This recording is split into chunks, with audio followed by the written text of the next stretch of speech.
yours in the middle. And then let's just make sure we can see it. So I would put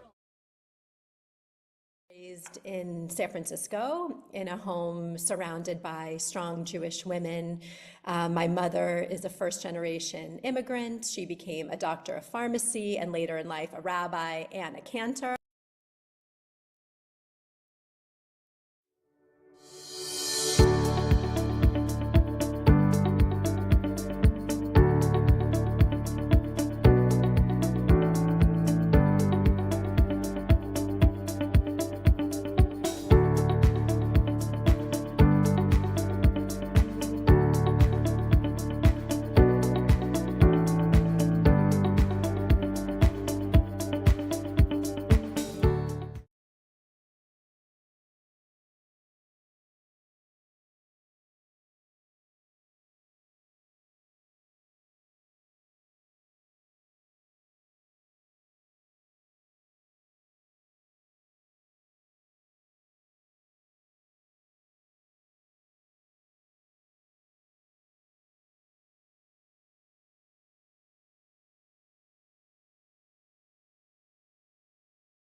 Niche for sisterhood, because obviously will be men there.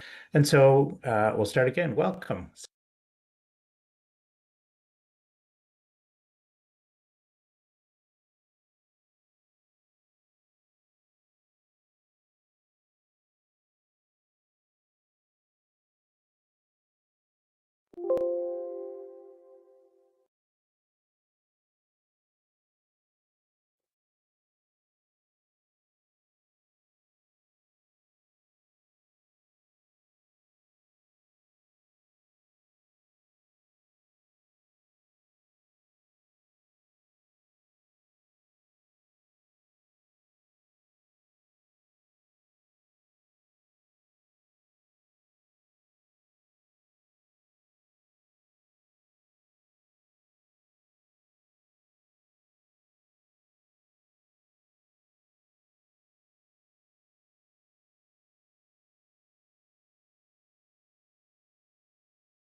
Welcome, everybody. Glad that we can get together. Today, the guests are Tammy Schlossberg and Julie Silverstein, authors of, oh, you can't see it because of the fake background, of Chutzpah Girl.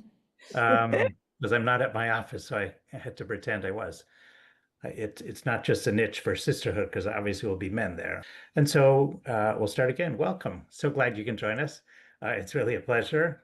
Thank God, all these technologies have been created so that we can, learn from the extensive work and research you put in. So why don't we start by saying, what was your initial motivation to write a book? Maybe I'll kick us off. Thank you, Rabbi Len, for having us today. I think for me, the motivation initially started from a desire or a need to rectify a historical bias that I felt was there. I grew up, like I imagine many people in your community, I grew up with some very strong Jewish matriarchs, grandparents and great-grandparents who have left larger-than-life legacies from a generation that really has faced unimaginable darkness and rose from the ashes. And I think growing up with the stories of these strong Jewish matriarchs and then not having them. I don't know how to spell it, but I know what it means. It means confidence. It means go. It means gut, push, drive. Westward ho? Yeah, it means here I am and out of my way. I'm coming on strong. It means look out. Yeah. We're moving out Where we belong, right? Chutzpah, chutzpah. What have we got? Chutzpah. We got a native long as we can say. We've got charisma. We've got pizzazz. The magic thing that in the ring a toreador has. Yeah, chutzpah, chutzpah. To the top with chutzpah.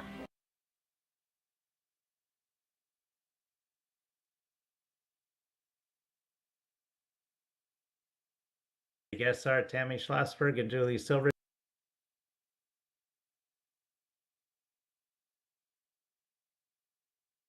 Evelyn and Emily, hooray!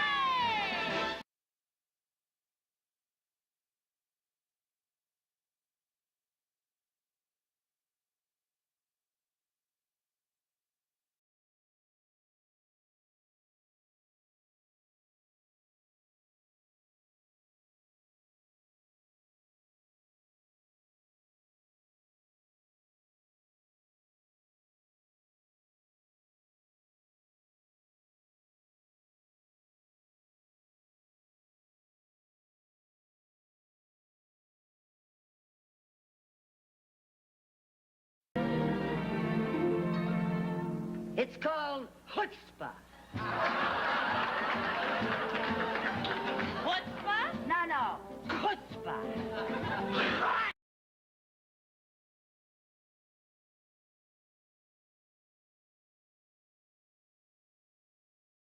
Silverstein.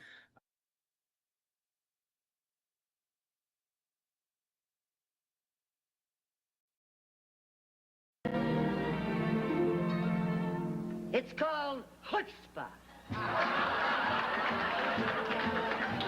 Chutzpah? No. There's no such word. There is so. It's a wonderful old Jewish word. Yeah, how do you spell it? Spell it. Hutzpah. I don't know how to spell it, but I know what it means. It means confidence. It means go.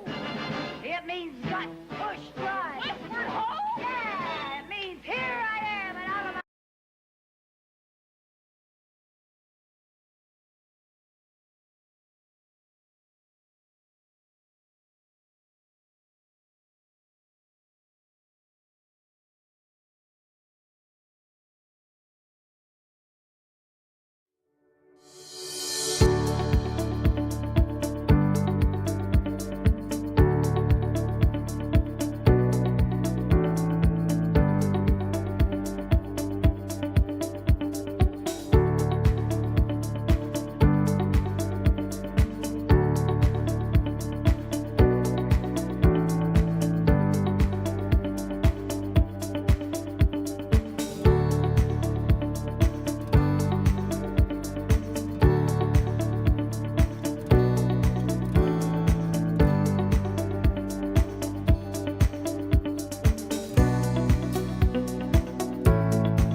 pleasure. Thank God, all these technologies have been created so that we can, learn from the extensive work and research you put in. So why don't we start by saying, what was your initial motivation to write a book? Maybe I'll kick us off. Thank you, Rabbi Len, for having us today. Chutzpah? No. Chutzpah. Oh, there's no such word. There is so. It's a wonderful old Jewish word. Yeah, how do you spell it? Spell it. Hutzpah. I don't know how to spell it, but I know what it means. It means confidence. It means go. It means gut, push, run. Yeah, it means here I am and out of my way. I'm coming on. It means look out. We're moving on where we belong. Right. Chutzpah, chutzpah. What have we got? Chutzpah. We got a native on the We've got charisma. We've got pizzazz. The man who thinks that in the ring, the Toreador has.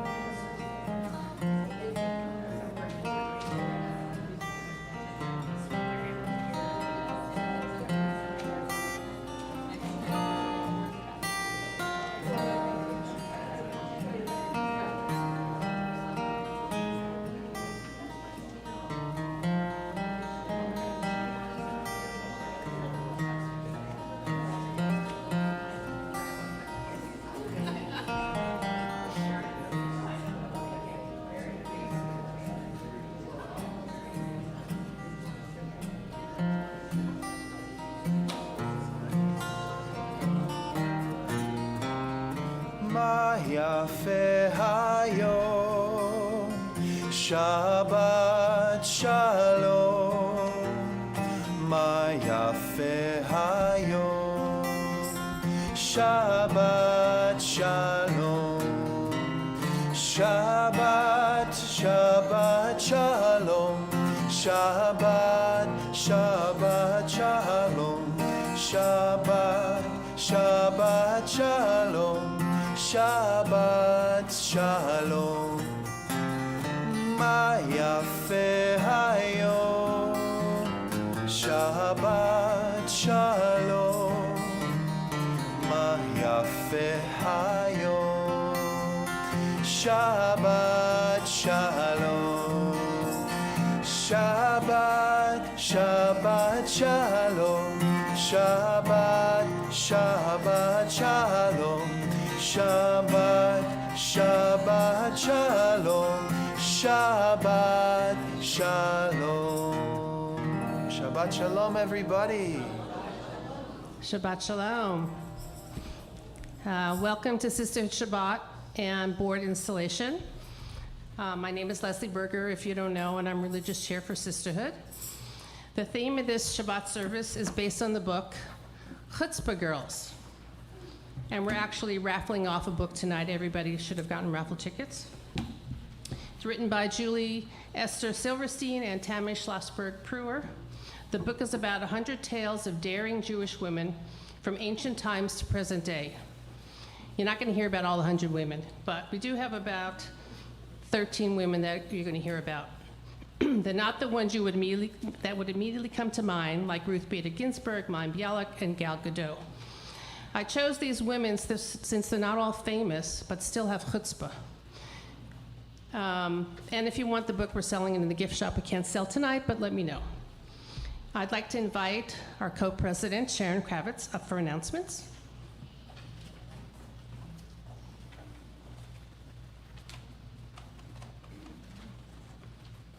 Shabbat Shalom, and welcome to Temple Beth Or and Sisterhood Shabbat. Thank you to Leslie Berger for organizing this service. The Oneg tonight is sponsored by Sisterhood, as well as the really nice food basket that will be donated. Thank you, Gitai. It's nice to have you with us as well. Thank you to Diana Brown. Where's Diana? Oh, there she is. Thank you for ushering tonight. We really appreciate it. Thank you to our great tech team back there, Ryan, Chris, and David. We appreciate it. And running the chat tonight is Helene, because Brandy is with us. So, unless she's running it from her phone too, but So appreciate it as well. Shabbat greetings tonight are from Ted and Noelle Singer. Thank you guys. They're back there. I appreciate that. Rita and Bob Rubin. Rita's here as well as the Magnella family. I know, I see that, Lily, and it's so nice to have you with us. Once again, surprise, surprise, the temple's going to be selling fireworks. Come out and support us. I know, woohoo, huh? If you have some time and you want to come out and work, please see Mike. He's sitting next to me. He had to step out for a minute. So next Friday is the 4th of July, and our services are going to be virtual only. Gitai's going to be running them, as well as David is going to be doing, helping him virtually. So, because I'm going to be in the fireworks booth, I'm going to say thank you now for doing that. We really appreciate it. So, and for David for helping coordinate everything. So thank you, David.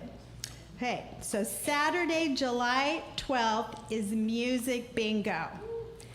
So it looks like it's going to be a lot of fun. So instead of putting little dots on numbers, we're going to put dots on music and on songs.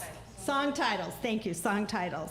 Took me a while to get my head around it. Looks like a lot of fun. So hopefully you guys will come out. Register before July 7th.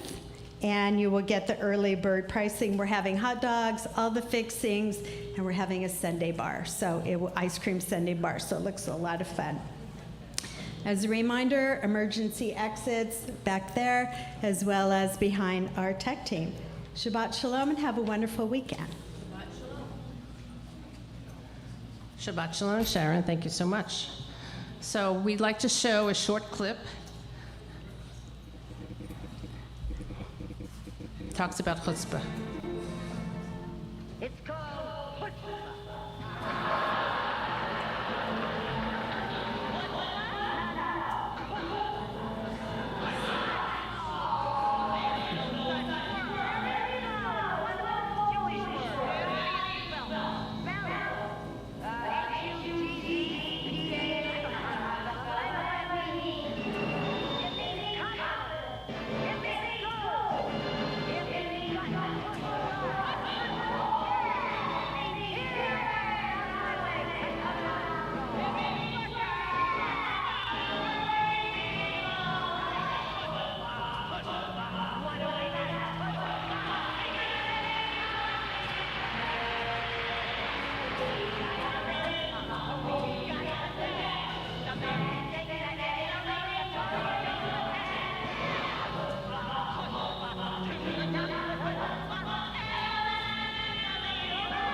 It was done in 1966, I think, was the Carol Burnett show. Anyway, we have an edited interview that Rabbi Muraf had with both authors one late evening, who are both based in Israel. That we can get together. Today, the SHABBAT and Silverstein, authors of... Oh, you can't see because it's like that. Because I'm not in my office, so I have to pretend I was. It's not just an is for sisterhood, because obviously we'll be men there. And so, welcome. So glad you could join us. It's really a pleasure. Thank God all these technologies have been created so that we can learn from the extensive work and research you put in. So why don't we start by saying, what was your initial motivation to write a book? Maybe I'll kick us off. Thank you, Rabbi Len, for having us today. I think for me, the motivation initially started from a desire or a need to rectify a historical bias that I felt was there. I grew up, like I imagine many people in your community, I grew up with some very strong Jewish matriarchs, grandparents and great-grandparents who have left larger-than-life legacies from a generation that really has faced unimaginable darkness and rose from the ashes. And I think growing up with the stories of these strong Jewish matriarchs and then not having them reflected in the Jewish studies that we were learning in school, or perhaps there were a few unique biblical women or Golda Meir, but beyond that, there wasn't much that we learned. And so I think that that's what initially sparked my curiosity to look into these stories. I will say that becoming a mother myself added another layer to that. When my daughter was born, we received many wonderful books about trailblazing women, but the stories of Jewish women were missing, and it really felt like a mission to want to take that on and to explore their stories and to be able to create a book that my children and other Jewish children would be able to read and be inspired by the heroines of their own heritage. Of course, I will say that, since October 7th, this has taken on a completely different scope. And there's an additional layer, I think, that was added here of shifting the narrative from one of victimhood to one of heroism, and to ensure that we're raising the next generation with a narrative of strength, of chutzpah, and of resilience, and that we're giving our children the tools to walk into the world proudly today. I'll jump in and share some of my own motivation for writing the book, which is not so dissimilar from Tammy. First of all, thank you, Rabbi, for inviting us to speak with your Or Torah community and amplifying the chutzpah that surely exists in great measure in your own sisterhood and brotherhood community. I was raised in San Francisco in a home surrounded by strong Jewish women. My mother is a first-generation immigrant. She became a doctor of pharmacy and later in life a rabbi and a cantor. Her mother, my great-grandmother, once bravely confronted the Gestapo as a child in Germany to demand the release of her father. So these are the stories, the kinds of stories that shape my sense of what it means to be Jewish and to be female, courageous, resourceful, and fiercely committed to life and to justice. Yet I noticed also a gap in the stories we pass down, especially to our children. Jewish women with real power and moral clarity rarely take center stage in our collective narratives. And as a mother of 5, raising both daughters and sons, I felt a responsibility to change that. I wanted my kids and their peers to see that strength and leadership and chutzpah are a part of our inheritance as Jews, no less for girls and for boys. And that conviction became even clearer when 2 of my children celebrated their b'nai mitzvah, despite preparing equally, each leading services, reading Torah, giving divrei Torah. The community responded very differently. My son received gifts of religious significance. He received holy books, a tefillin set, a Tanakh, and my daughter received jewelry. And it hit me that even today, even in a progressive, highly educated community, our expectations and our values are still shaped by gender. And soon after this, I met Tammy, also a mother, a writer, someone who loves Jewish history. We began gathering stories first during the pandemic, and that continued during wartime in Israel. I live in Jerusalem, and Tammy is in Tel Aviv. So at a moment when the future felt very uncertain for us, for all of us, we turned to the past for strength, and we found it in the lives of Jewish women who'd overcome enormous obstacles, not just as Jews, but as women. And this book is the result of that journey. It's a tribute, it's a corrective, and it's a call to action for this generation. The way we define it in the book, chutzpah, a Jewish superpower, the daring to speak when silenced, to take action when others won't, to try when they say it's impossible, to persevere in times of doubt, to be yourself when it's easier to conform, to stand tall when made to feel small, to believe when it all feels hopeless, and to shine your light in the face of darkness. The broad definition that you shared, I think, is very important, because then it's not just, oh, they have chutzpah, they told the person that, that whatever, something that was maybe inappropriate to say. Anyway, that's what comes to mind. I think that having chutzpah is very needed, and especially for people of a certain background. So, if I may, how did you choose the women? Sure.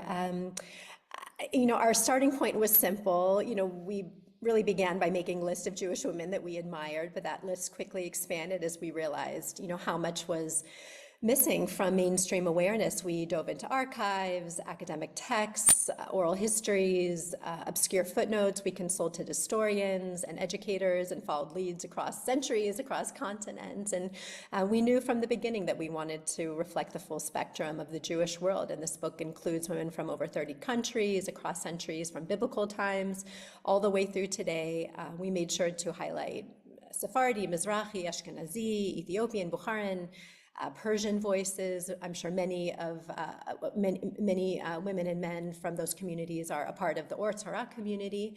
So we didn't want to limit our definition, and the women in Chutzpah Girls include women also across various professional fields: Torah scholars, soldiers, resistance fighters, artists, entrepreneurs, healers, judges, spies, queens.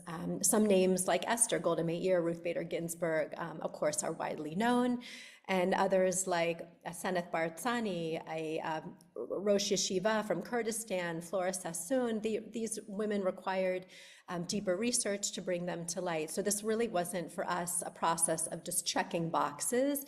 It was about reclaiming a more complete and honest picture of Jewish history, one that includes all of us.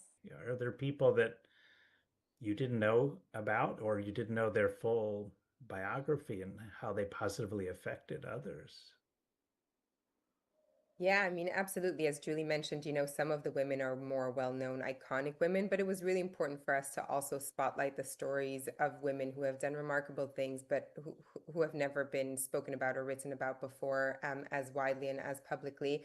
And I think, Len, you mentioned before how these are trying times, these are divisive times. And one of the women who comes to mind who was able to, I think, unify is Eliza Davis, who was a stay-at-home mother of 10, originally born in Jamaica and then moved to the UK. And she moves to England, and she happens to purchase Charles Dickens' home. And Charles Dickens at the time is the most celebrated author and thinker in the United Kingdom, and Jews have only just reached emancipation. So, they're still trying to get comfortable within British society, but she reads his books and she's highly offended by the anti-Semitic character of Fagin in Oliver Twist. And she decides to pick up her pen and write him a letter. And they start a conversation. And, this is one of the women where we had to dig deeper, and there isn't much information about her. But from what we've learned in the archives, she's defined as an averagely educated woman, as a clumsy writer, not someone who, you would expect would have the courage and the audacity to pick up a pen and write to the most celebrated author in England at the time.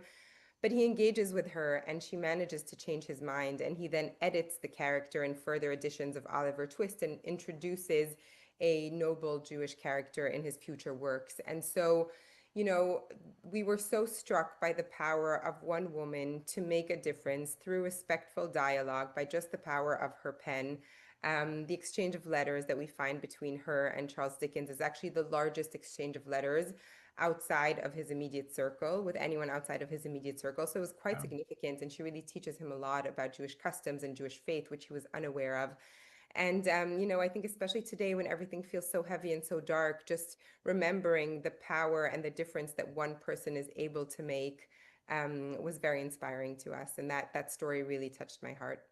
Given that this is going to be shown at a synagogue, was there a religious or spiritual component of the manner in which these women either were motivated or the manner in which they acted that you think within a Jewish, to the extent there's a spectrum of Jewish observance, but do you think that there's something that came from that perspective that could help us now? Well, I mean, I think, first of all, I'll answer to the point of to address the issue of selection. All of the women that we included in the book were not incidentally Jewish or sort of happenstance, like they just happen to also be Jewish. But they're all women whose Jewish values, Jewish experiences, and heritage guided and informed the choices that they made in their lives. I think another thing that I want to say to that is that this is not a glossy book of like a collection of heroine stories. What unites all of the women is the challenge. It's challenge. Is that they've had to overcome challenge. And I think in some ways, challenge and triumphing over challenge is a uniquely Jewish narrative. every woman in the book, as Tammy mentioned, they experienced discrimination as Jews. They experienced anti-Semitism. They experienced discrimination as women, as mothers, as immigrants, which is also part of that uniquely Jewish background. And what they did is they drew on their own values and their heritage and the strength that Judaism provided them to meet those challenges, to choose life and to go on to marry, to raise a family, to have children, to make an extraordinary contribution in the world that we live in. And returning to the definition of chutzpah, I think we tend to think of chutzpah as kind of like a more sort of a quasi-modern term. Maybe it came from Poland, maybe it came from Germany. It comes out of like our Yiddish canon. But what you see from the definition that we cited in the book is that chutzpah actually goes back to the Talmud, and probably earlier, that chutzpah is not just kind of a name for a troublemaker, but it is a uniquely Jewish value. It stems from the Talmud, and we understand that that it was chutzpah that the land of Israel had in order to bear fruit in barren land. And so we have to own our chutzpah, so to speak. It's not just someone who's sort of chutzpahdik that, cuts us off in a lane on the highway, but it's our audacity, it's our courage, it's our creativity, it's our chutzpah that's allowed us to proceed through the generations of facing hate, facing anti-Semitism, not unlike what we're facing today, and to meet those challenges and to choose life and to move on and to make an extraordinary contribution in the world that we live in. It's really vital. So thank you very much. I really appreciate it. All right, Lehi Trout. Thank you so much. Thank you. Thank you both. Bye.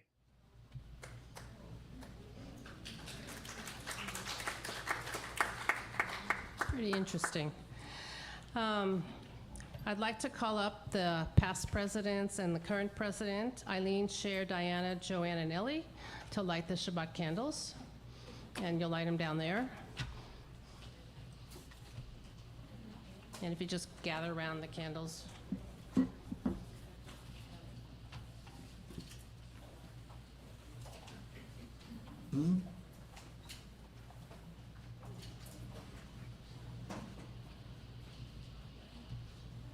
Hopefully the mic is on.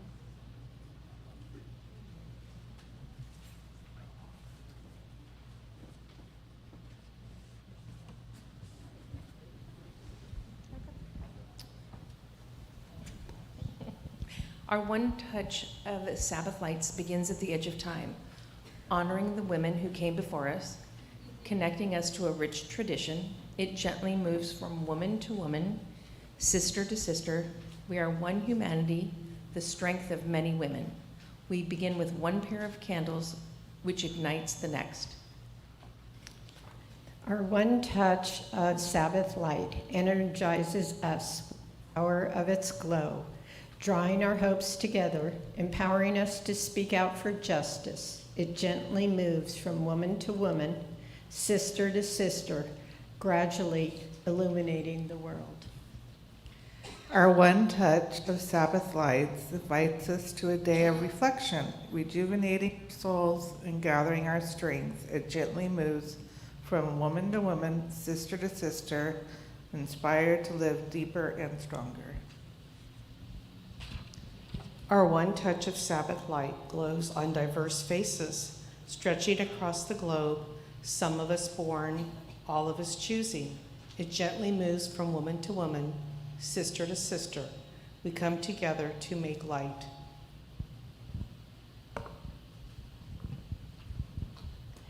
Our one touch of Sabbath light connects, empowers, rejuvenates, and inspires us. Respecting the past, excited for the future, we continue our work gently moving from woman to woman, sister to sister, each with her light, in Sydney, Johannesburg, Minsk, and London, in Brooklyn and Boca, Cincinnati, San Francisco, and Hawaii. Please rise if you are able, as you're able.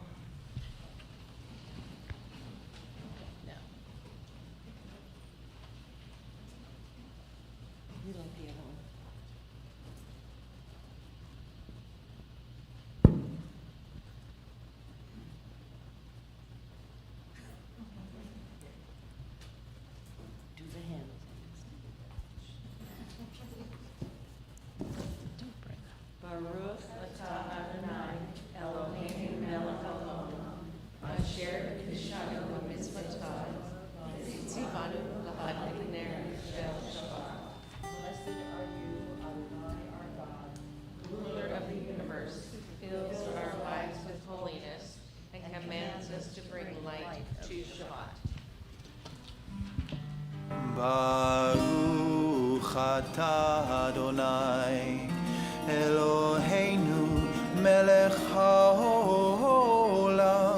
asher kidshanu b'mitzvotav v'tzivanu להדליק נר של שבת.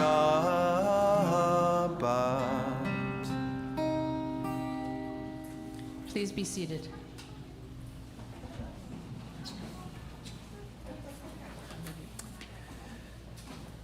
Please turn to page 20, or you can turn the page in your booklet to Lechadodi.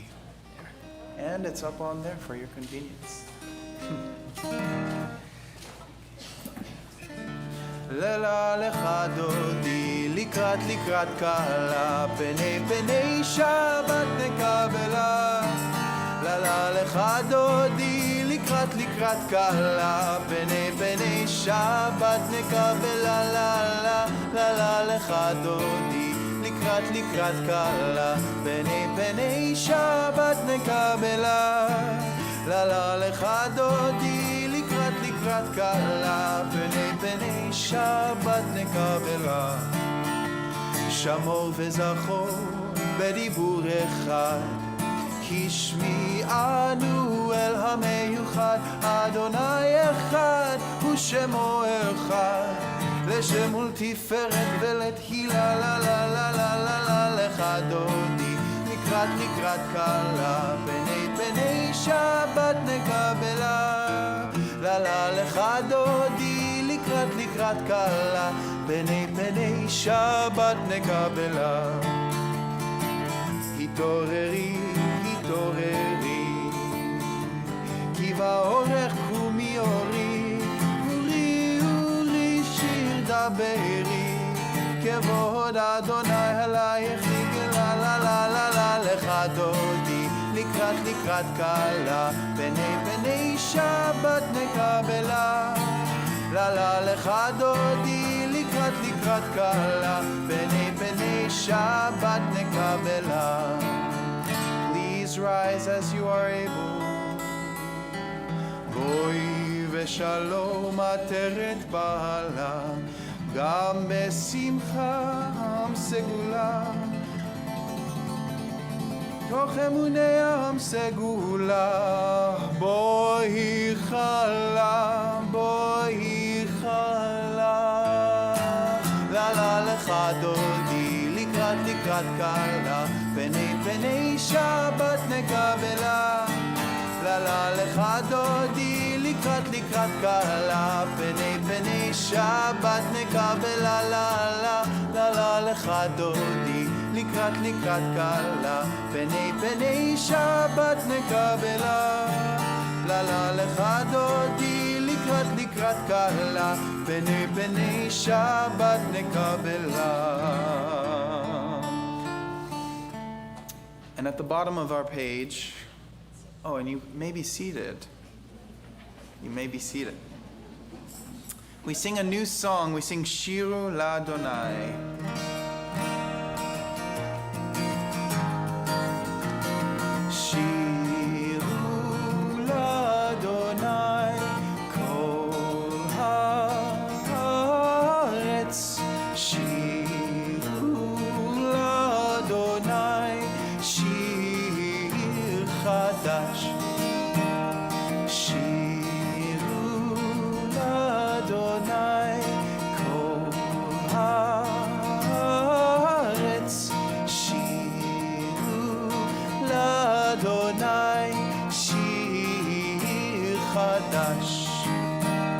Sing unto God, all the earth, a new song. I will sing unto God a new song. Sing unto God, and we'll all sing along. All the earth, a new song unto God.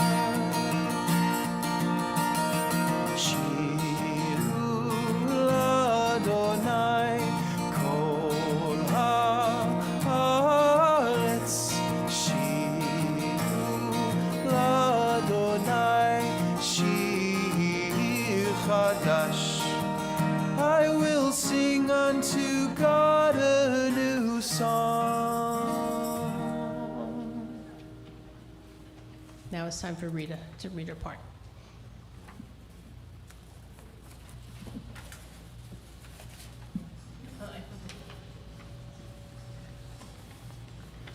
Berea, Talmudic scholar, Talmudic era around 200, land of Israel.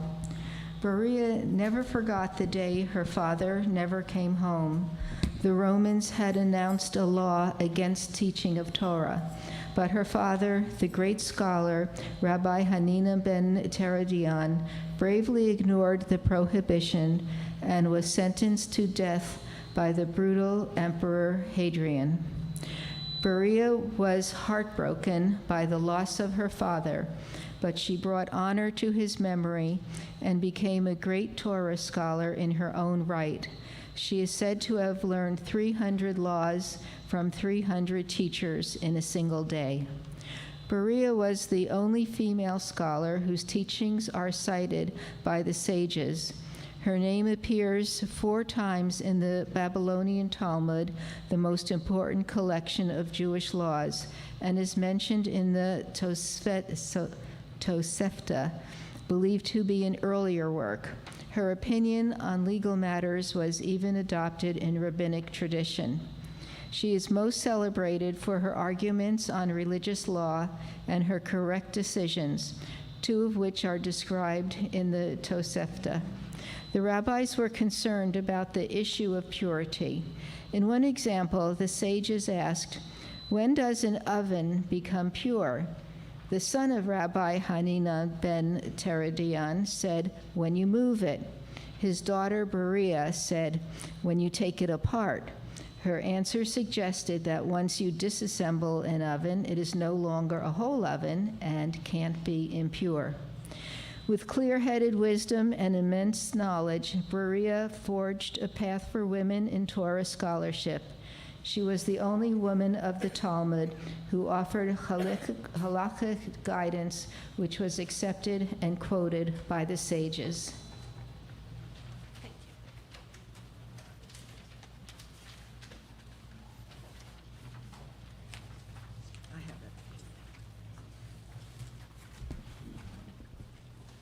The printers, press pioneers, late 1400s Italy and around the world.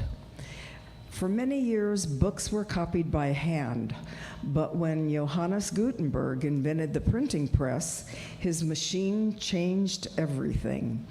At the dawn of this revolution, Jewish women were leaders in the printing and production of Hebrew books. Estelina Conat, an Italian Jew from Mantua, was likely the very first woman in printing. She operated a printing press with her husband for Hebrew texts and religious books, and printed books on her own account, including the book Bimah Olam, written by an important medieval Jewish philosopher. This book was the first inscribed by any female typographer. It's even possible that another woman, Italian Jewish woman, was printing 1 year earlier.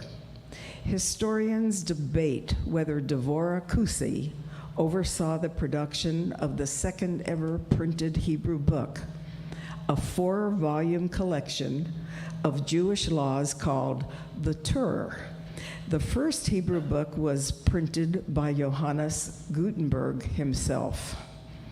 As printing spread, Jewish women across Europe became leaders in the publication and distribution of Jewish books. In the Polish city of Lvov, Judith Rosanes was the first Jewish woman to establish a commercial Hebrew press, employing 24 men in her business. A true entrepreneur. She charged writers money to produce their books and printed only books she believed would sell.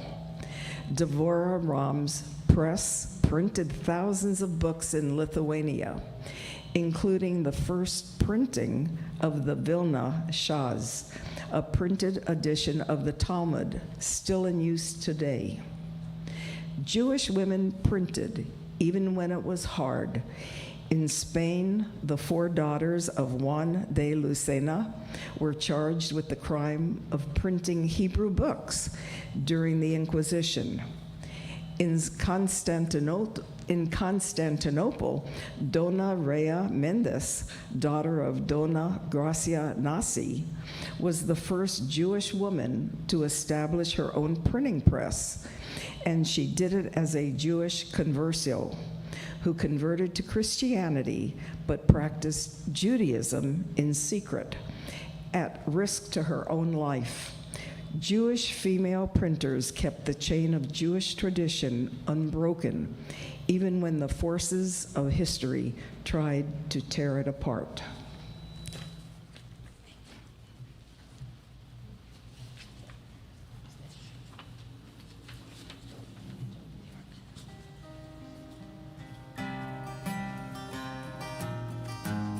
Please rise as we sing the Baruch Hu.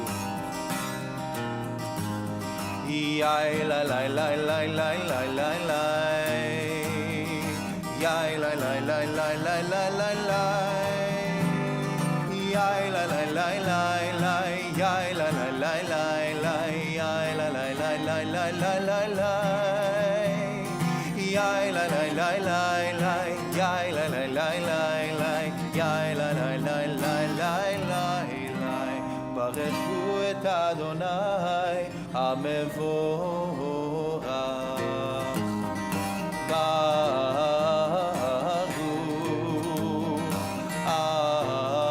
אדוני המבורך, המבורך לעולם ועד. המבורך, המבורך לעולם ועד. Please be seated.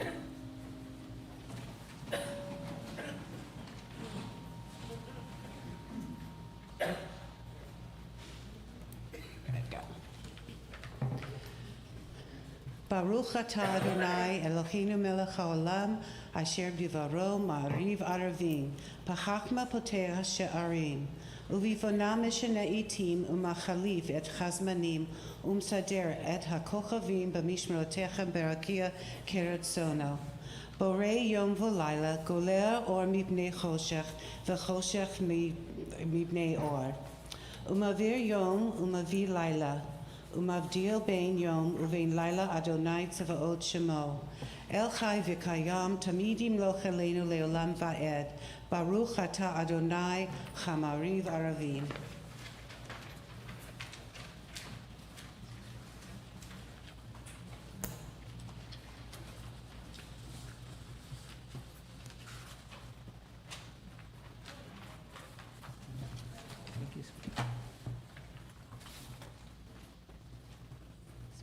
Emmy Noether.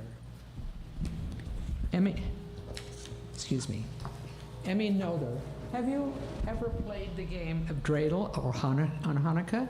Did you notice how nicely the dreidel spins? That's because it's symmetrical. All 4 sides are the same. Now, try to spin something asymmetrical, like a key. It may spin, but not nearly as well. Little Emmy liked to wonder about such things. She wasn't particularly good at school. When she was growing up, girls took classes in cooking and sewing. Emmy preferred to dance at parties and impress her friends by solving puzzles in record time. As Emmy grew up, she decided to keep solving puzzles.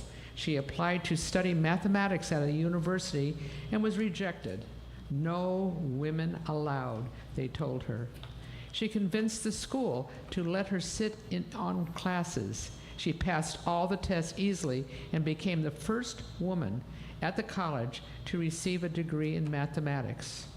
Emmy completed her doctorate in mathematics, but it still wasn't easy as the only woman in an all-male field.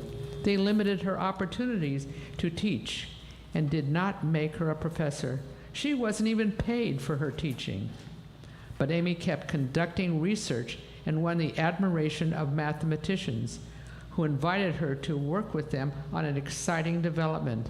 Albert Einstein's theory of relativity, a set of ideas that described how space, time, and gravity work together. Einstein's work was still new. It was a puzzle that had missing pieces. Emmy developed a powerful idea, inspired the way a dreidel spins. She explained using a math symmetry affects energy and movement. Noether's theorem, as it is called today, solved a critical problem for Einstein's new theory of gravitativity and revolutionized the fields of both math and physics.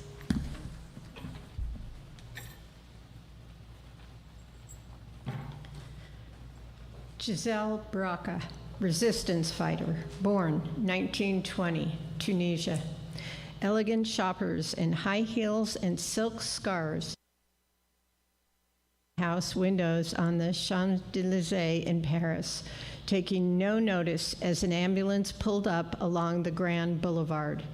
A Red Cross nurse opened the rear double doors and the passengers pampered out, vanishing into the crowds. They had no interest in shopping. What they wanted could not be bought: freedom. The Red Cross nurse was named Giselle. She was a Jew from Tunisia who hid her true identity during World War II to carry out daring acts of resistance.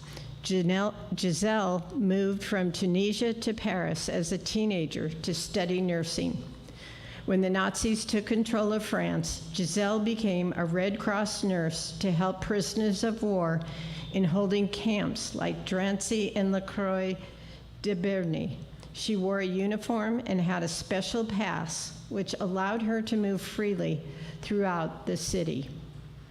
Her job was transporting sick passengers from camps to nearby hospitals, but that was only what it looked like she was doing to the watchful Nazi guards. In reality, Giselle used her ambulance as a getaway car, helping hundreds of prisoners escape right under the noses of the Germans. Although her pass allowed transport for two, she took 5 or 6 patients at a time and let them off along the Champs-Élysées and the city's busiest boulevards so they could quickly escape into the crowds. When her secret operation was discovered, she returned to Tunisia, where her resistance continued. Giselle worked in a military hospital and helped Jews find shelter and food. I was very naughty in Tunisia, too, she laughed. After the war, Giselle moved to the newly established State of Israel. She helped Jewish children orphaned by the war make Aliyah to Israel and became a diplomat, operating the first Israeli consulate in the country of French cargo.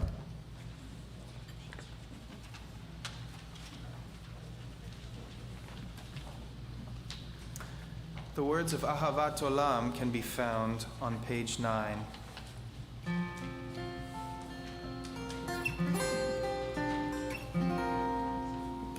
They're also projected for your convenience.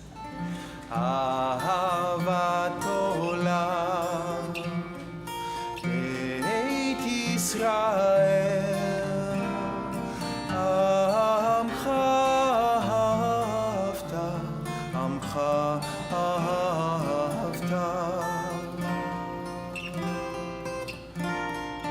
Torah u'mitzvot Chukim u'mishpatim Otanu lemadeta Otanu lemadeta Alkein Adonai Eloheinu b'shochbeinu U'pumeinu nasiach b'chukecha ונשמח בדברי תורתך ובמצוותיך לעולם ועד. כי הם חיינו ואורך ימינו ובהם נגי יומם ולילה לילה, ואהבתך אל תסיר ממנו לעולמים. ברוך אתה אדוני אוהב עמו ישראל. Please rise as we sing the Shema.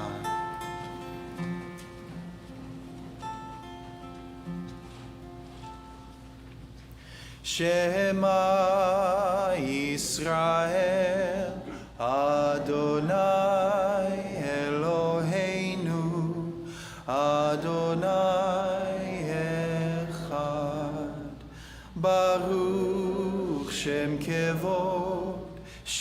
Kevod Malchuto Leolam Vaed. Please be seated.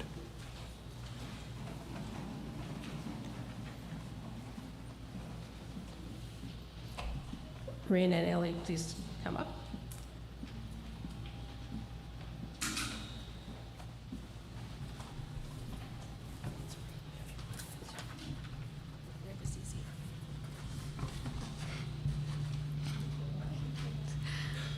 ואהבת את אדוני אלוהיך בכל לבבך ובכל נפשך ובכל מאודיך.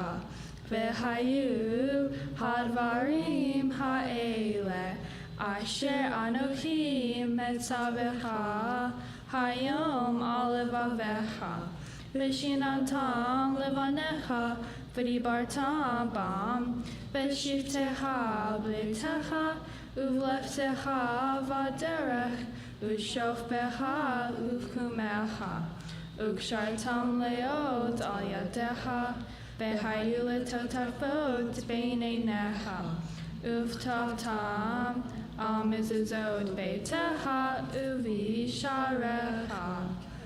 למען תזכרו ועשיתם את כל מצוותיי, והייתם קדושים לאלוהיכם. אני אדוני אלוהיכם, אשר הוצאתיכם מארץ מצרים, להיות לכם לאלוהים.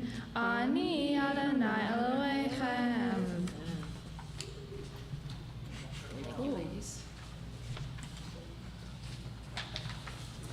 For short people. Bella Abzug, political trailblazer, born 1920 in the United States. Bella roared through life like the new elevated trains clamoring through her native New York City. From the time she was a young girl, no one could stop her from doing what she thought was right. At the age of 13, tragedy struck when her father died.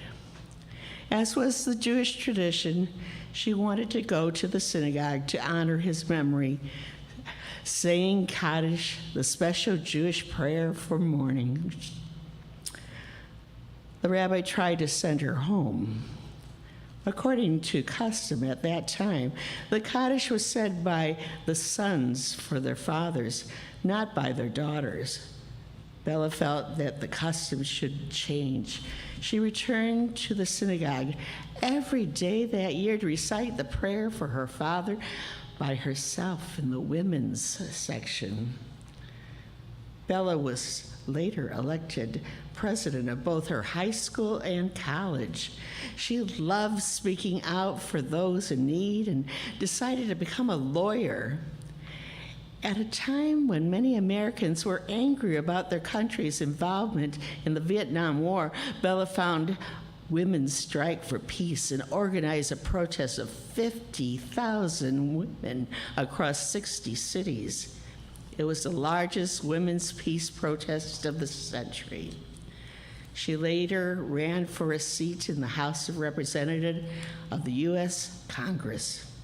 She wore brightly colored wide-brim hats and led with an equally memorable campaign slogan, "This woman's place is in the House." the House of Representatives. Bella won and worked tirelessly to protect the environment and help the disadvantaged. She was a champion of equality and civil rights, and even challenged a resolution that labeled Zionism as racism. Zionism is about freedom, she proudly declared. Battling Bella never took off her colorful hats and never stopped roaring for what she believed was right.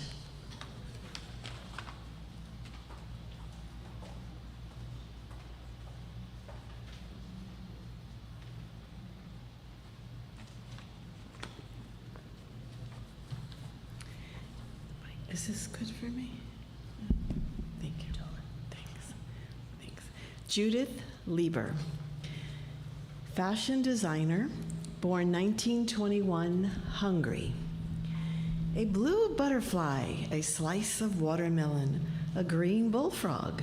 You might think we're at a picnic in the park, but we're actually standing on the red carpet of a movie premiere. The whimsically shaped handbags of Judith Lieber, sparkle in the light of flashing cameras as they dangle from the shoulders of famous movie stars, encrusted in rhinestones and beads. The Lieber is the most wanted handbag in the world. But it didn't have such a dazzling start. Judith was born to a Jewish family in Hungary. She planned to study chemistry, but the anti-Semitism was on the rise. One of the few places Judith could get a job was at a guild, an association of craftspeople for making handbags. She was hired as an apprentice. First, Judith swept the floors and cooked the glue. Later, she learned to create patterns and mold leather. She became a master craftsperson and the first woman admired to the Hungarian Handbag Guild. But life as a Jew became more difficult. Many of Judith's relatives were sent to concentration camps, terrible places where Jews were imprisoned and killed in the Holocaust. To escape, she left her job and hid in a single bedroom along with 26 other people. She lived in a ghetto where Jews were separated and forced to endure bad conditions. While war raged and suffering persisted around her, she kept her designing handbags in her imagination. Judith managed to survive the war and make her way to America with nothing but a toolbox and a mind full of ideas. She worked for handbag makers and then borrowed the money to start her own company. When a sample purse order arrived, tinted an ugly shade of green, Judith covered the color with crystals, giving birth to her now famous shimmering Lieber bag. She received major awards and international recognition for her creations, many of which can be found on display in museums around the world.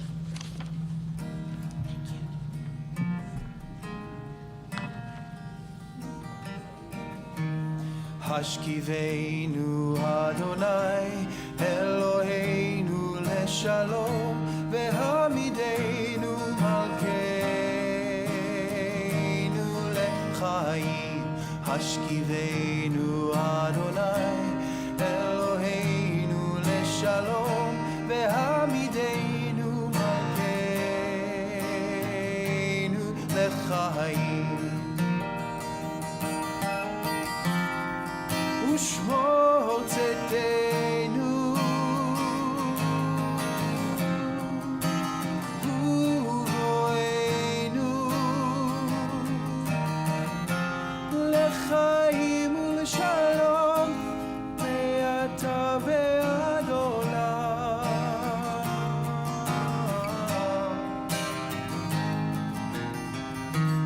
Hashkivenu Adonai Shalom vehamidenu shomreinu lechaim.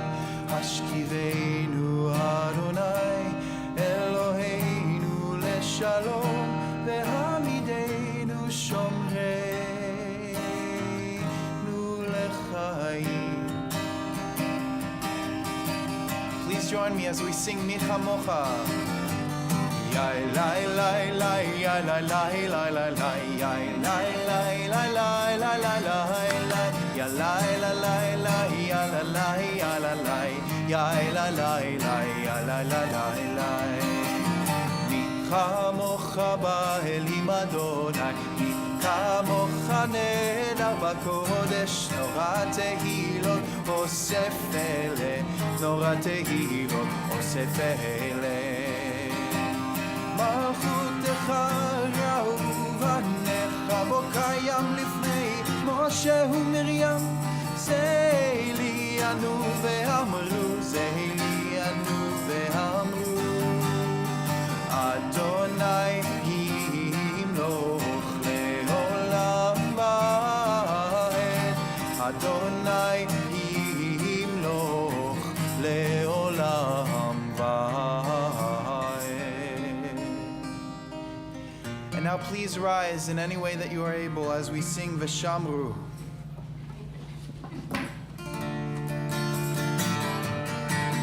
V'shamru v'nei Yisrael et ha-Shabbat, la'asod et ha-Shabbat לדורותם ברית עולם.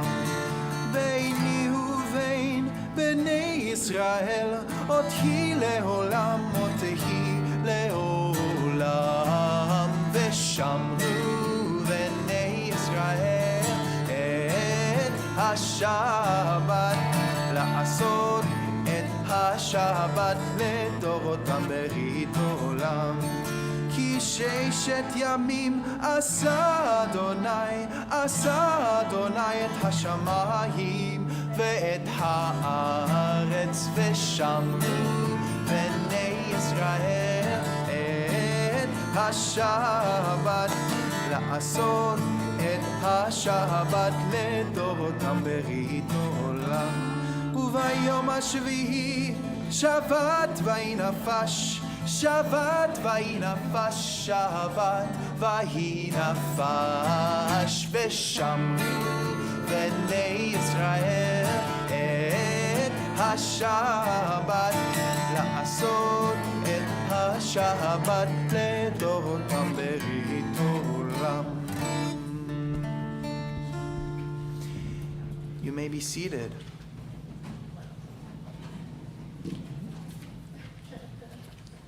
Claudia Rodin, culinary anthropologist, born 1936, Egypt.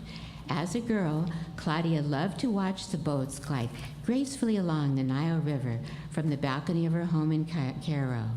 But she never stayed outside for long. The aroma of fresh herbs and spices wafting up from the kitchen lured her away from the peaceful view and into the lively dining room of her Syrian and Turkish Jewish family for lemony green vegetable soup, pies stuffed with mashed eggplant, lamb stewed with apricots, and fluffy rice with raisins and pine nuts. As a teen, Claudia left Egypt to study art in Europe. She enjoyed her studies and new friends, but longed for the dishes of her childhood. She searched for ingredients to recreate them in her London kitchen, far from the waters of the Nile. Within a few years, a dark chapter unfolded for the Mizrahi Jews of the Middle East and North Africa. During the Israeli-Arab War in 1956, Jews were expelled from their homes countries, including Claudia's family. Entire cultures rich with stories, music, jokes, traditions, and time-honored family recipes were at risk of being lost. Without a home to return to, Claudia started collecting recipes and stories from those expelled. For generations, there had been no cookbooks. Recipes were passed down from mother to daughter. What began as a project to ensure the survival of her own heritage turned into a lifetime of researching Jewish foods from throughout the region. Claudia has published over 20 cookbooks on Middle Eastern, Mediterranean, and North African cuisine and received major awards for sharing these dishes with the world. But for Claudia, history was personal, and preserving it was her true reward. For the first time, Mizrachi, Jewish dishes, were on dinner plates everywhere, and the richness of Mizrachi Jewish culture was on the balcony for all to see.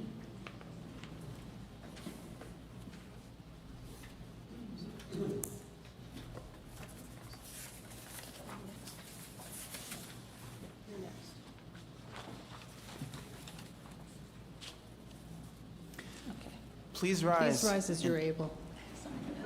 Jinx. Please rise as you're able as we get ready to sing Avot Vehimahot. Adonai sefatai tiftach ufi yagi tehilatecha.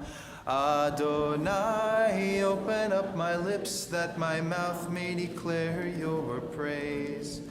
Baruch atah Adonai Eloheinu Elohei Avoteinu ve'imoteinu Elohei Avracha Elohei Yitzchak Elohei Yaakov Elohei Sarah Elohei Rivka Elohei Rachel Elohei Leah Ha'el HaGadol HaGibor HaNorah El Elyon Gomer Hasadim Tovim Vekonei Hakol Vezocher Hasteavot Veimahot Umevei Geulah Lifnei Bneihem Leman Shemo Be'ahava Melech Oser Moshiach U'Magen Baruch atah Adonai Magen Avraham Bezrat Sarah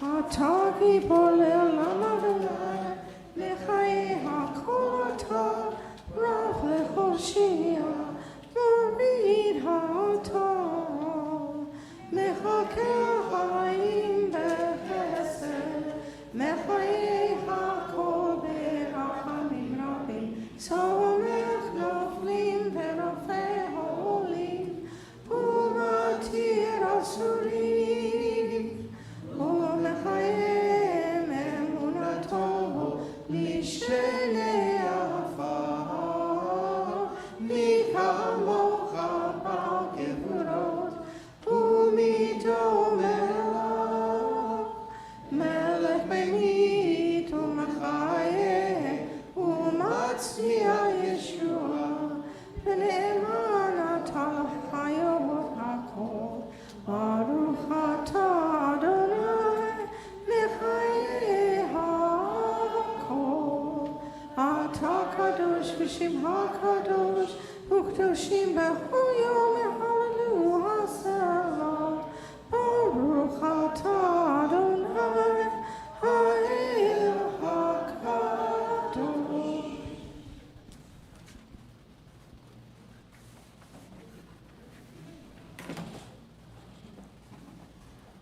Please be seated.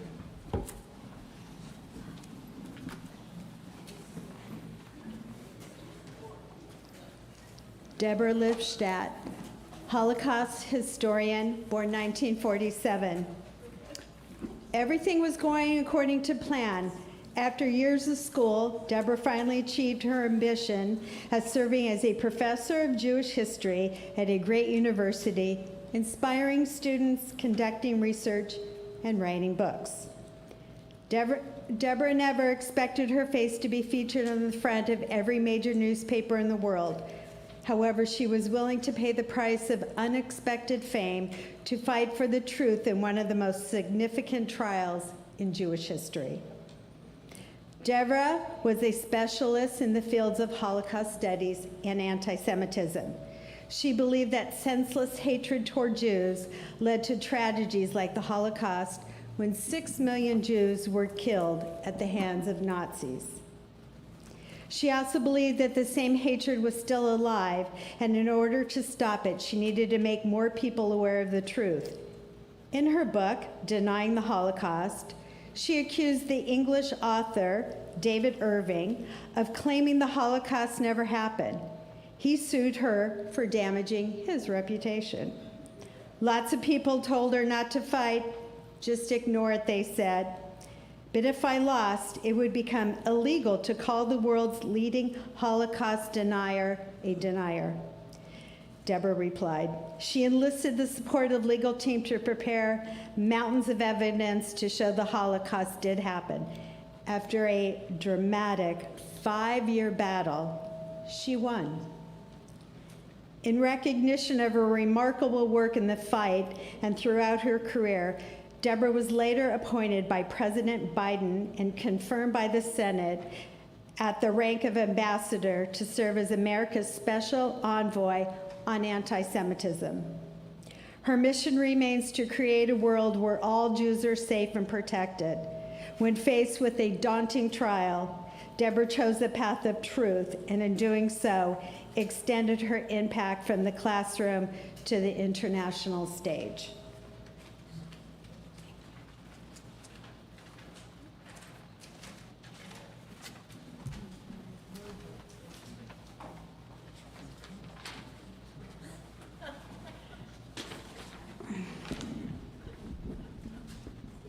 Thank you. Rachel Eder, Cookie Warrior, was born in 1959 in Israel. October the 7th, 2023 was supposed to be a joyous day for Rachel, excited to celebrate her husband's 67th birthday with her children and granddaughters. At their home in the southern Israeli town of Afikam, Hamas began firing rockets all over Israel, including into Afikam. Rachel and her husband ran to a public shelter to protect themselves. While they were spared injury by the rockets, they faced an even greater danger once they returned home. 5 armed terrorists burst through the windows. Though very afraid, Rachel was determined to survive. To save herself and her husband, Rachel decided to treat the intruders as any guest in her home. Rachel asked the men, "Did you eat? Would you like coffee or tea? I will make it for you."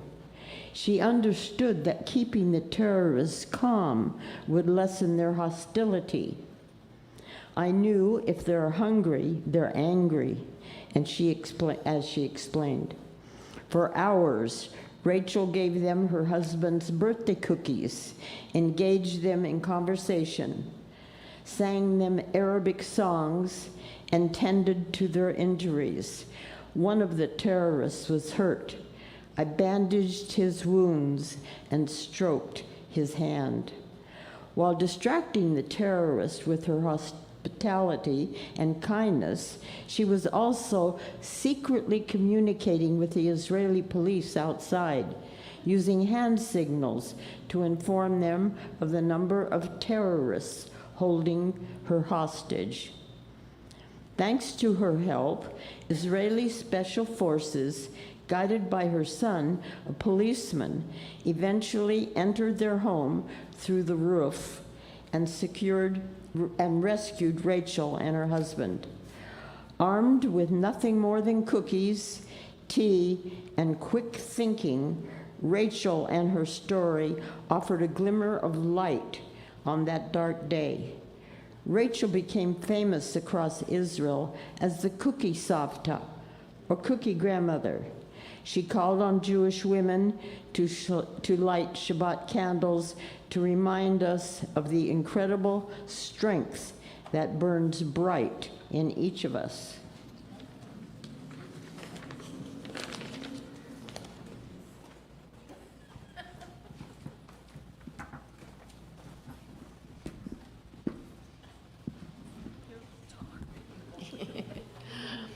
Roya Hekekian, writer, journalist, born in 1966 in Iran. When the Holy Temple in Jerusalem was destroyed, a group of Jews fled to Persia. In the Persian city of Shushan, a Jewish woman named Esther became a queen. When Jews celebrate Purim each year, we read the story of how she saved her people from near destruction. Jews have lived there ever since. Hundreds of years later, Persia became the country of Iran. There, another Jewish girl, Roya, grew up in the capital city. When she was 13, her country and her life changed dramatically when a new group of religious Muslim leaders overthrew the Iranian leader and came to power, determined to rule according to strict religious principles. The new government forced women to cover their hair and wear loose-fitting clothing so only their faces and hands could be seen. Women were banned from many jobs and were not allowed to be in some public spaces. Along with the new rules for women, Roya and the Persian Jews also felt threatened by increasing anti-Semitism and violence. As a teen, Roya found comfort in writing and began to publish her poems. Eventually, Roya and her family fled Iran for safety and freedom in the United States. Finding her voice and writing in a new language took time, but she worked hard and spoke out about her experience in Iran, being forced to leave and not having the freedom to read, write, and say what she wanted. Today, Roya is a celebrated writer and has published several books, including a memoir called Journey from the Land of No, about her childhood in revolutionary Iran. After losing and regaining her freedom as a woman and a Jew, Roya now lives in a world of yes and embraces the value of free expression. Judaism fosters free thinking and individuality, said Roya. This is too rare in the world today. Like Queen Esther, she uses her voice to speak her mind and save innocent people from injustice.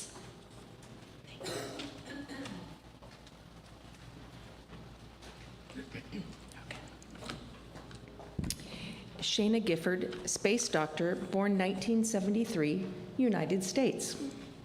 Shana always dreamed of going to Mars. She pulled on her space helmet and looked out over the volcanic expanse. Her new home looked like the real thing. Mounds of rust, red rock, and hardened lava encrusted the landscape. Shana couldn't wait to explore. She switched her radio on, opened the airlock door, and set off. As a crew member on a year-long simulated Mars mission on a remote slope of Mauna Loa volcano in Hawaii, Shana pursued her childhood dream of becoming an astronaut. In university, she studied astrophysics, a common area of studying for aspiring space voyagers. But when several loved ones got sick, Shana's interests expanded to the health sciences as well. She decided to take a different orbit to the stars as a space doctor. On NASA's High Seas 4 simulated Mars mission, Shana and her 5 crew members lived inside a small fiberglass dome, grew their own fresh food, and wore spacesuits when they ventured outside. The purpose of the mission was to study how humans can live and work together during long-duration space missions, like those that might be needed for a future trip to Mars. As crew doctor, Shana was responsible for monitoring their daily health. With a built-in communication delay to the outside world, simulating real-life conditions, Shana's responsibility to provide emergency care carried greater risks. Shana continued to live a Jewish life on simulated Mars. On Friday mornings before Shabbat, she baked challah using the yeast she has kept alive all week. When dust storms created heating issues in the dome, Shana placed the bread culture near her bed to keep it warm. And while fire wasn't permitted, Shana switched on her electric Shabbat candles on Friday nights and thought about the light of millions of Jews throughout history who kept Shabbat even when it seemed impossible.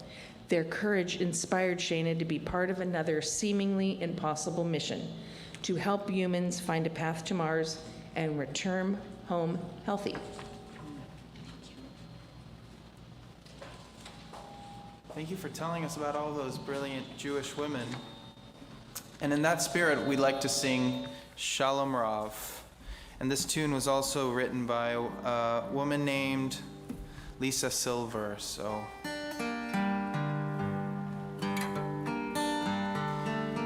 we hope to bring peace to the world in many ways. Through music is definitely one of them. Shalom, shalom, shalom Rav al Yisrael Amecha, tasim,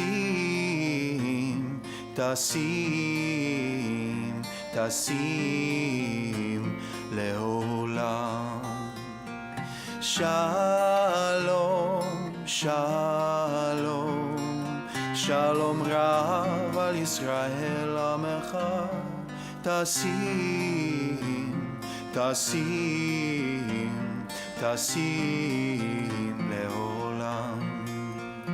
Ki ata hu melech adon lechol hashalom.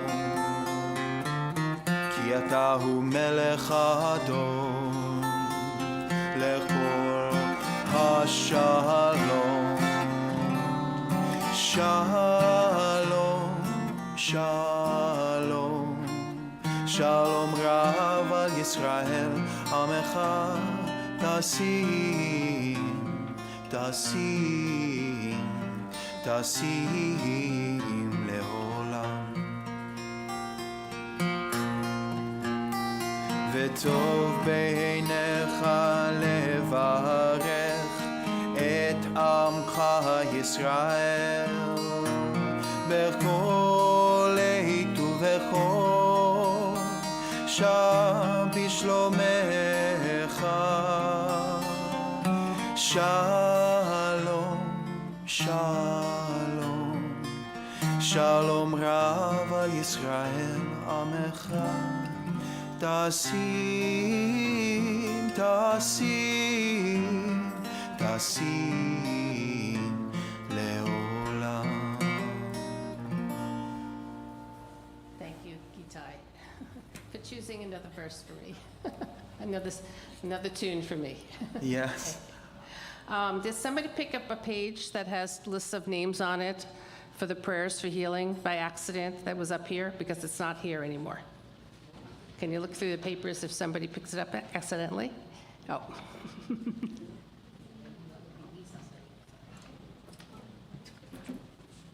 Okay. Okay. So we're going to sing the Mesha Baruch.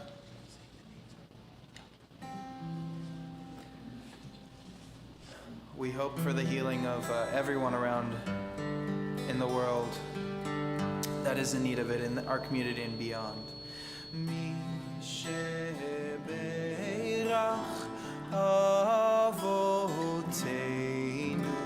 mekol habracha leimotenu.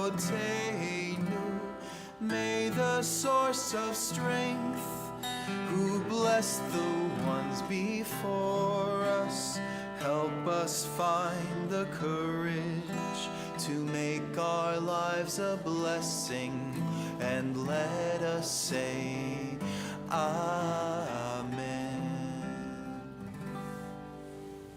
So on the get well list are Matan Goldman, Sherry Rosen, Taylor Pearson, Elijah Kurtz. Is that correct? Harry Jacobs, who's here tonight, Steve Wiesel, Sheila Filzin, Gilbert Agado, Joe Schwartz, Marion McCarthy, Anne Amalong, Robert Meja, Hassan Rashmawala, okay. Joe Gorin, who's also here tonight, Joe Manriquez, Gitai Vinshtok, Edward Zimmerman, Charlie Austin, Steve Lee, Karen Hulse, Jeff Shear, Flo Ebling, John Morrow, Kathleen Schmidt, Isaiah Mauricio, Ann Jenkins, Jim Greenspan, Ted Levoot, Sue Rubin, who's here with us tonight, Sue Craven, Lori Rizel, Robert Hagler, Rivka Horowitz, who's here with us tonight, Gloria Schmidt, Sandy Levy, Susan Taylor, Henrietta Goetzman, De Moya, and for those that are still, the hostages that are still being held, Angris Matan, Alan Ohel, and the recovering hostages, Doron Steinbrecher. And there's some names silently that want to be listed. And if there's anybody on the chat that wants to list those names.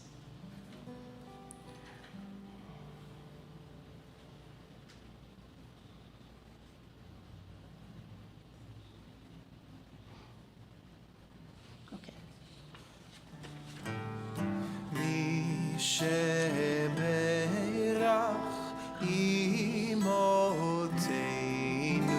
מקור הברכה לאבותינו. Bless those in need of healing with refuah shleima, the renewal of body, the renewal of spirit, and let us say Amen. Amen. Okay, prayer for peace.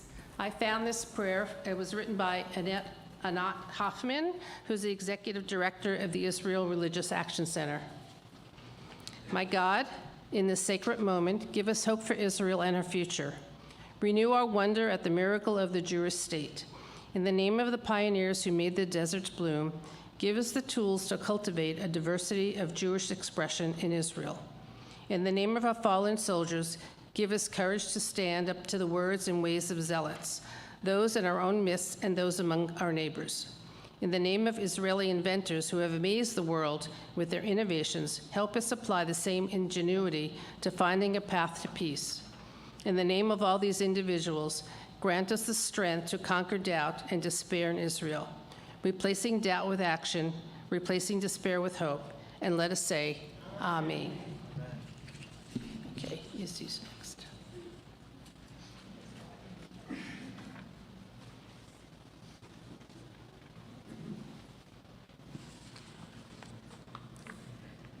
Kira Radinsky, computer scientist, born 1986, Ukraine. Cuba hasn't seen a cholera outbreak in over 100 years, but Kira knew it was coming. She was not a fortune teller or even a medical doctor. She was a computer scientist with a special skill. She could look at large amounts of information and find patterns and make predictions. Kira gathered and analyzed years of data on past outbreaks of bacterial infection. Her research showed that when a poor and dry country has a flood, an outbreak of cholera is likely within a year. Her prediction gave Cuba the time to prepare for the outbreak and save lives. As a data scientist, Kira has been able to predict the spread of the coronavirus, the likelihood of a tsunami after an earthquake, and changes to gas prices after a hurricane. Perhaps not coincidentally, she was born in the Soviet Union, where her life was anything but predictable. There were food shortages, chemical radiation accidents, and anti-Semitism, she said. We always lived with uncertainty. Everything changed for Kira when her family was able to move to Israel. I had every opportunity. At age 8, she started computer coding, and by 15, she enrolled in the Technion, the prestigious Israeli University for Technology, Science, and Engineering.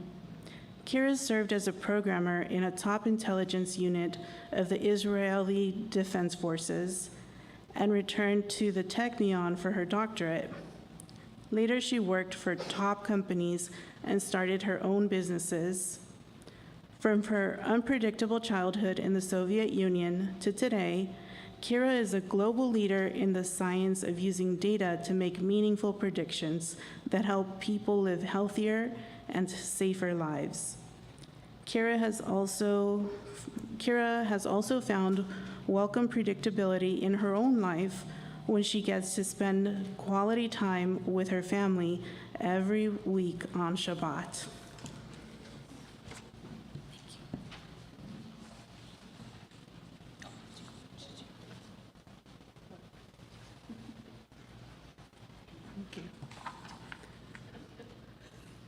Ashager Araro, Ethiopian activist, born in 1991, Ethiopia. The high-pitched cry could barely be heard over the crunching sound of feet treading hurriedly along the unpaved gravel road. But there, in a patch of shrubs, somewhere along the 400-mile trek from the Ethiopian village of Gondar to the capital city of Addis Ababa, a baby girl was born. The mother desperately needed to rest, but she kept going. It was no longer safe in Ethiopia for Jews like her. A civil war was raging. The government was close to collapse, and rebels were attacking the capital. Israeli planes would soon arrive, offering safe passage for Ethiopia's Jews to the Holy Land. The mother named the baby Ashagar, meaning "go forward" in Amharic. Nothing could stop her from reaching the land of her dreams. Ashagar was one of the youngest babies to arrive in Israel in Operation Solomon, a secret military airlift of 14,325 Ethiopian Jews in 36 hours. Seats were taken out of the planes to rescue as many of the Beta Israel community as possible. One plane even set a world record for the most passengers on a single aircraft. It wasn't easy to adjust in life in Israel, but Ashagar remembered her parents' hope and those of the generations that came before. I can actually live the dream of being here, being Jewish, being safe. Today, Ashagar is an ambassador for the Ethiopian Jewish community. She proudly shares her story with audiences around the world, online and at home in Israel. Ashagar is the founder of an Ethiopian Israeli Heritage Center celebrating the Beta Israel through food, photography, art, music, and lots of dancing. Why do they dance? We're a happy people, Ashagar explains. We have so much to celebrate.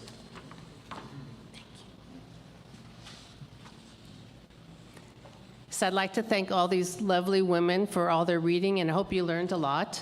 And if you want to learn about the other 87 women, we do have the book for sale. You could also buy it online. It's a really interesting story, so I hope you enjoyed that. So we have a little bit more left of the service, so we're almost done. I know it's a long one, but I warned some people. Now we're going to do silent meditation.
I'd like to call up Sharon Kravitz to help with the uninstalling the old Sisterhood board and installing the new Sisterhood board.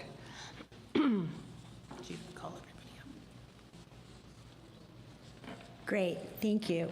Can we have all of the Sisterhood, the 2024-2025 Board of Directors, please come up? President was Eileen, EVP was Cher, Donna's not here. She was treasurer. Religion is Leslie. Membership, Joyce and Joanne. Financial secretary, Diana. Programs, Rita. Youth and education, Karen. Recording secretary, Brandy. And corresponding secretary, Penny LaVue.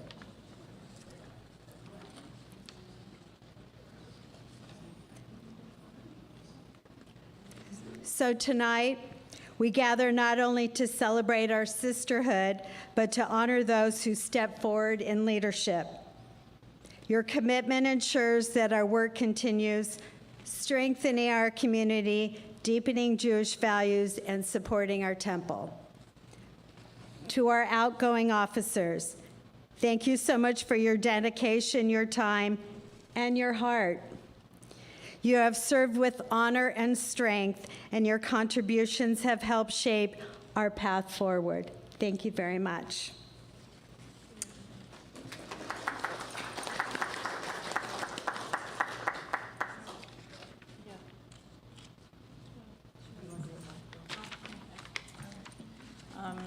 Just a quick shout out to the board, and thank you so much for helping me make it through the year. Wasn't sure I would. Wasn't really sure I would do it again, but you know, it's a lovely bunch of girls, ladies, and if you don't come to the meetings, you really should. We have a lot of great programs last year. We are having a planning meeting in July in a couple weeks. If you have any ideas for programs, if there's something you want to see, something you want to do, please reach out to any one of us. We are here for you and hope to see you all next year. Just a quick gift for my ladies. One moment.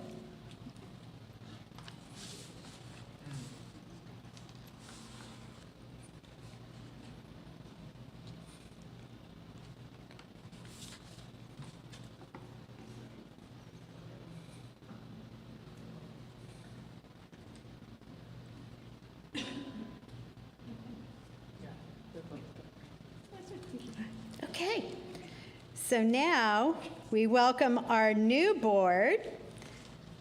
So the new board will be Eileen as president, EVP is Cher, treasurers Donna, religion is Leslie and Peggy, membership is Joyce and Joanne, financial secretary is Diana, programs is Brandy, youth and education is Karen, recording secretary is Izzy, and corresponding secretary is Penny.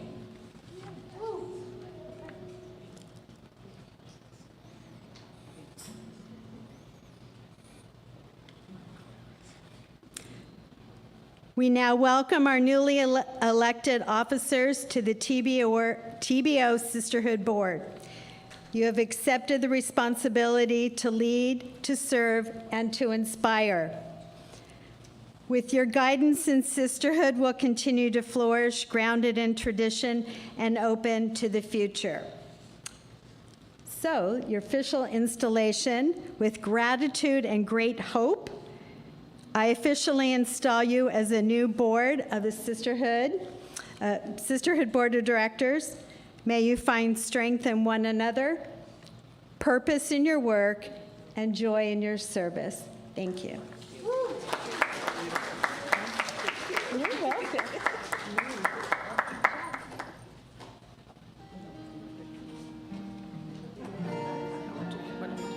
Okay, thank you, Sharon.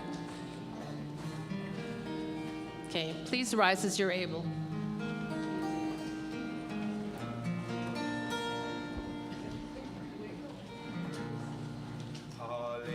לשבח לאדון הכל, לתת גדולה ליוצר בראשית, שלא עשנו כגויי הארצות, ולא שמנו כמשפחות האדמה, שלא שם חלקנו כהם, וגורלנו ככל המונה, ואנחנו קוראים ומשתחווים ומודים לפני מלך מלכי המלכים הקדוש ברוך הוא ונאמר והיה אדוני למלך על כל הארץ ביום ההוא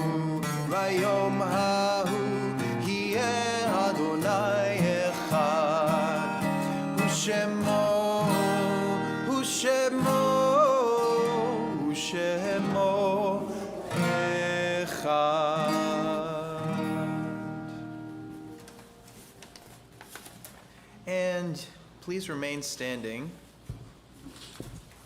as we prepare to say the mourner's kaddish.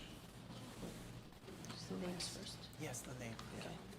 So on our Shiloshim is Karen Katz, longtime temple member.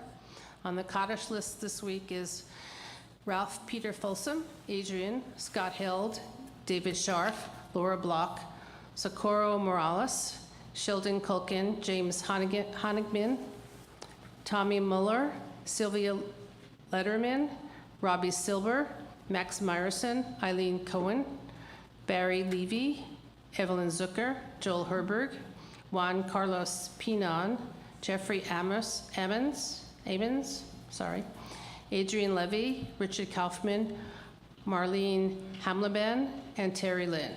And our yahrzeit list is David Yellen, Bruce Lee Shine, Marjorie Lorber, Ann Lieb, Alan Silverman, Henry Bluestone, Kitty Goldpaint, David Zimmerman, Albert Abraham Hannon, Betty Small, Robert Joseph Fadum, Bob Lassen, Elsie B. Bornstein, Harriet Sylvia Rockoff, Jack Pivo, Miriam Rosen, Harriet Lefton, Lawrence Matthew Handel, Manash Greenberg, Harry Rockoff. Is there anyone that wants, his name wasn't said, would like to say someone's name that's passed away during this time? No? Okay. Mourner's prayer. Mourner's kaddish. יתגדל ויתקדש שמי רבה, בעלמא תברא חירותי וימליך מלכותי, בחיי איכון וביום האיכון ובחיי תכל בית ישראל, בעגלה ובזמן קריב, ואמרו אמן. יהי שמי רבה מברך לעלם ולעלמי עלמיה. יתברך וישתבח ויתפאר ויתרומם ויתנשא ויתהדר ויתהלה ויתהלל שמי דקודשה בריך הוא, לעילה מן כל ברכתה ושירתה, תושבחתה ונחמתה תאמירן בעלמה, ואמרו אמן. יהי שלמה רבה מן שמיה וחיים עלינו ועל כל ישראל, ואמרו אמן. עושה שלום במרומיו, הוא יעשה שלום עלינו ועל כל ישראל, ואמרו אמן. Okay, and we want to do Kiddush. Yes, please join us as we sing Kiddush.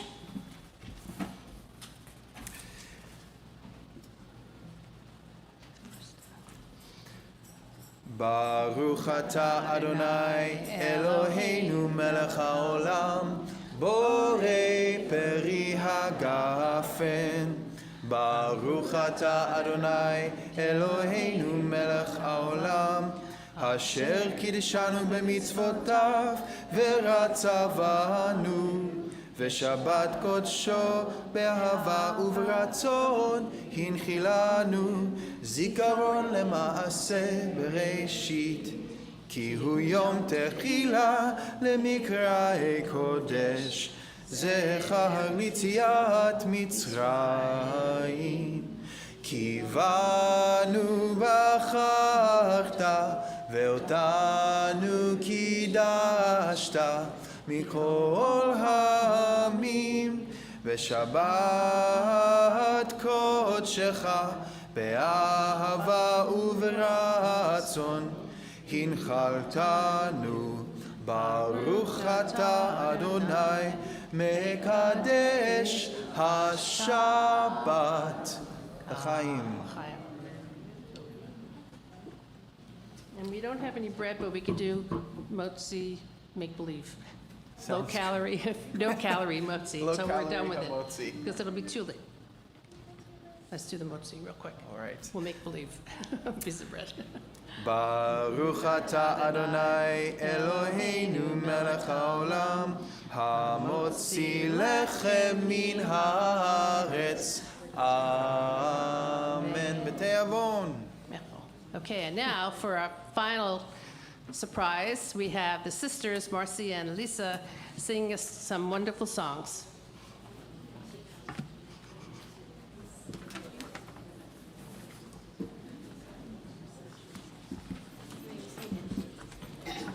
You may all sit down. You may be seated. You're welcome to be seated.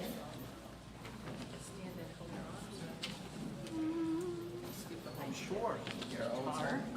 Should bring the microphone in, sister.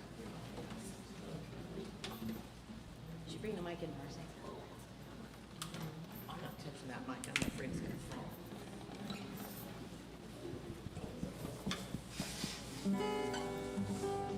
We're going to be singing two songs. One is by Debbie Friedman called Lechilach, and the second song is Lu Yehi, which was written by Naomi Shemer in 1973 during the Yom Kippur War, and it became an anthem, and is still sung in Israel pretty frequently. Feel free to sing along with us. We would really like that.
L'simchat chayim, l'simchat chayim, l'simchat chayim, lechilach.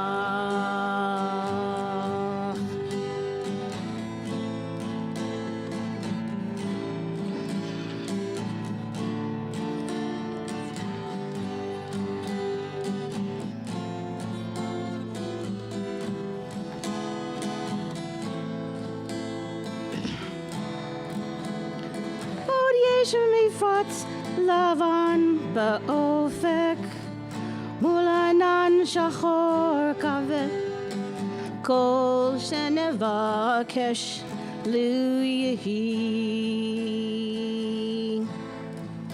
גבוהים בחלונות אופק על נרות חגג רועד כל שנבקש Lu Yehi, Lu Yehi, Lu Yehi, Ana, Lu Yehi, Kol Shenevakesh, Lu Yehi, Lu Yehi, Lu Yehi, Ana, Lu Yehi. Never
Shabbat shalom. Shabbat shalom.